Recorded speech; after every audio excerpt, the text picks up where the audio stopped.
आज स्कूल में children's day मनाया जा रहा है और इसलिए सारे बच्चे ऑडिटोरियम में इकट्ठा हुए हैं।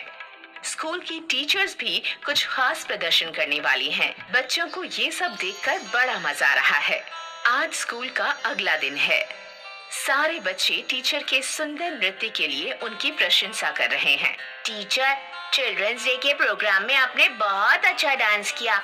हमें बहुत मजा आया। धन्यवाद नील और मेरे सारे प्यारे बच्चों, मुझे ये सुनकर बहुत खुशी हुई। मुझे भी आप जैसा कॉस्ट्यूम पहनकर नृत्य करना है। वो कौन सी शैली का नृत्य था? वो भरतनाट्यम शैली का नृत्य था। इस नृत्य शैली के बारे में मैं तुम्हें और बताती हूँ। ये हिंदुस्तानी शास्त्रीय शैली की सबसे पुरानी नृत्य शैली है। तमिलनाडु के तंजौर जिले में ये सबसे पहले पेश की गई थी। तमिल में भरतनाट्यम का मतलब है भा यानी भावम, जिसका मतलब है अभिव्यक्ति। रा यानी रागम, इसका मतलब है संगीत। ता यानी तालम, जिसका मतलब है ताल और लय। और नाट्यम, जिसका मतलब है नृत्य। इस नृत्य शैली का उपयोग कहानियां बताने के लिए करते हैं। वाह! बच्चों, इसकी शुरुआत मंदिर के नृत्य परंपरा के रूप में हुई थी, जिसे देवदासी कहते हैं। भगवान की प्रार्थना के रूप में नर्तकी भरतनाट्यम नृत्य करती है। इन नृत्यांगनाओं को देवदासी कहते हैं। ये नृत्य राज दरबार में राजा और उनके मेहमानों को रिझाने के लिए किया जाता था। तमिलनाडु और कर्नाटक राज्यों में खास त्योहारों और किसी भी शुभ अवसर पर ये नृत्य किया जाता है। कई सालों पहले एक मुनि थे जिनका नाम था भरत। उन्होंने संस्कृत भाषा में नाट्य शास्त्र लिखा था। ऐसी किताब जो भरतनाट्यम की शैली, प्रदर्शन और नृत्य शैली के बारे में बताती है। इस नृत्य में नर्तक को हाथ की मुद्राओं पर शारीरिक ढंग, अभिव्यक्ति और भाव का ध्यान रखना पड़ता है। क्या भरतनाट्यम में अलग प्रकार का संगीत होता है? हाँ वानी, भरतनाट्यम में अलग अलग संगीत वाद्यों का उपयोग किया जाता है। भरतनाट्यम का सबसे महत्वपूर्ण वाद्य है मृदंगम और सिम्बल्स।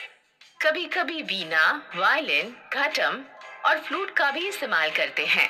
प्रदर्शन के दौरान जो गीत गाए जाते हैं वो संस्कृत, तमिल, कन्नड़ा और तेलुगु में होते हैं। बच्चों, अब मैं मल्लिका साराभाई का एक वीडियो चलाती हूँ।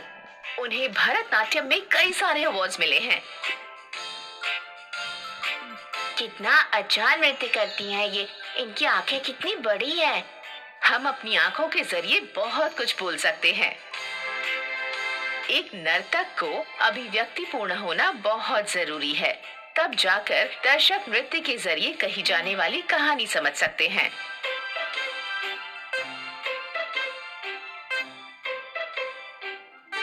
उनकी वेशभूषा कितनी रंग बिरंगी और सुंदर थी। मुझे भी ऐसे पोशाक पहनने हैं। क्या मैं भी ऐसा पोशाक पहन सकता हूँ? हाँ सिर, पुरुष और स्त्री के लिए अलग अलग पोशाक होती हैं।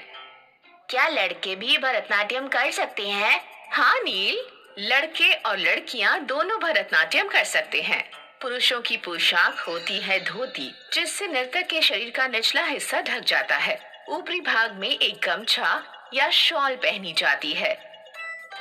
स्त्रियों की पोशाक होती है साड़ी या धोती पजामा, साथ में ब्लाउज और एक कपड़ा जिसे पंखे की तरह पहनाया जाता है, जिससे नर्तकी का पदन्यास अच्छे से देखा जा सके। बहुत सारे जेवर जैसे मांग टीका, झुमके, कमरबंद, बाजूबंद, नथनी, नेकलेस, लंबा वाला हार, ये सारे होते हैं।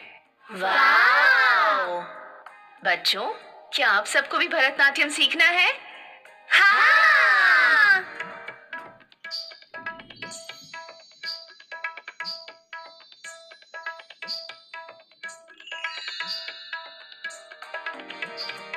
बच्चों, क्या आपको ये सीखकर मजा आया?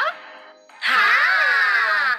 टीचर, नर्तकी ने जो पैरों में पहना है उसे क्या कहते हैं? उसे घुंघरुओं की पट्टी कहते हैं। उसमें बहुत सारे घुंघरू बंधे होते हैं। लेकिन नर्तक ये घुंघरुओं की पट्टी क्यों पहनते हैं? क्या इन्हें हमेशा पहनना जरूरी है? हाँ नील, घुंघरुओं की पट्टी पहनना जरूरी है, क्योंकि इससे पदन्यास की कठिनाइयाँ दिखाई देती हैं। घुंघरुओं की पट्टी से आने वाली आवाज से नर्तक संगीत से जुड़ा रहता है और ताल में नृत्य करता है। इससे नृत्य और भी उभर कर आता है। ओह! टीचर, मुझे भी भरतनाट्यम सीखना है। मैं पहले सीखूं और फिर स्टेज पर साड़ी, जेवर और घुंघरुओं की पट्टी पहनकर नृत्य करूंगी।